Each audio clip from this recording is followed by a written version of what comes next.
অখিল ভাৰতীয় মাৰোৱাৰী মহিলা সন্মিলন মৰাণহাট শাখাৰ উদ্যোগত খুমটাইত শীতল পানীৰ ব্যৱস্থা। অখিল ভাৰতীয় মাৰোৱাৰী মহিলা সন্মিলন মৰাণহাট শাখাৰ উদ্যোগত আজি খুমটাইত শীতল পানীৰ ব্যৱস্থা কৰা হয়। মৰাণৰ বিশিষ্ট সমাজকৰ্মী স্বৰ্গীয় ৰামকুমাৰ আগৰৱালাৰ স্মৃতিত তেখেতৰ পৰিয়ালৰ ফালৰ পৰা পুত্ৰ তথা যুৱ ব্যৱসায়ী বিমল আগৰৱালাই উক্ত শুদ্ধ শীতল পানীৰ যন্ত্ৰ দান কৰে। আজি অখিল ভাৰতীয় মাৰোৱাৰী মহিলা সন্মিলন মৰাণহাট শাখাৰ প্ৰতিষ্ঠাপক সভানেত্ৰী কান্তা গাৰুডিয়া, সভানেত্ৰী সুনীতা বিজয় মৰে, সম্পাদিকা পুনম ভৰতীয়াৰ নেতৃত্বত খুমটাই তিনিচুকীয়া লাইনৰ হনুমান মন্দিৰত এই শীতল পানীৰ ব্যৱস্থা শুভাৰম্ভ কৰা হয়।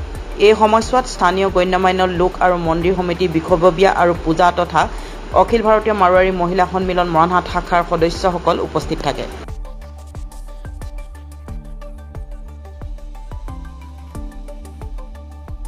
খুমটাইত আছে, তিনিচুকীয়া 6 নম্বৰত আছে, আছে। আমাৰ দাদা বা আমাৰ পৰিয়ালবৰ্গৰ সদায় এখন ভাৱ থাকে যে তেখেতক তাত এখন মন্দিৰ এখন নিৰ্মাণ হয় আৰু এই মন্দিৰ পৰিচালনা আমি যিহেতু ভালদৰে হয় সেইটো আমাৰ পৰিয়ালৰ সদায় এখন ভাৱ থাকে বুলি আমি ভাবোঁ। আৰু সেই অনুষ্ঠানক লৈ আমি যিখিনি সৰু জেগাত য'ত মানে ডাঙৰ চহৰ বা মাজেৰে মানুহখিনি যাব নোৱাৰে তাৰ পৰা আমি ভাবোঁ যে সেই জেগালৈকে আমি লৈ যাওঁ।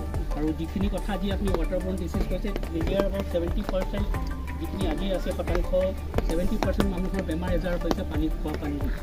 সেই আঁচনিলৈ আমাৰ আগবাঢ়ি আহিছোঁ আৰু মহিলা সন্মিলনৰ সুযোগত আজি আমি এইটো লৈছোঁ আৰু আমি আশা ৰাখোঁ যে এনেকুৱা বিভিন্ন ধৰণৰ জেগাডোখৰত তেখেতলোকে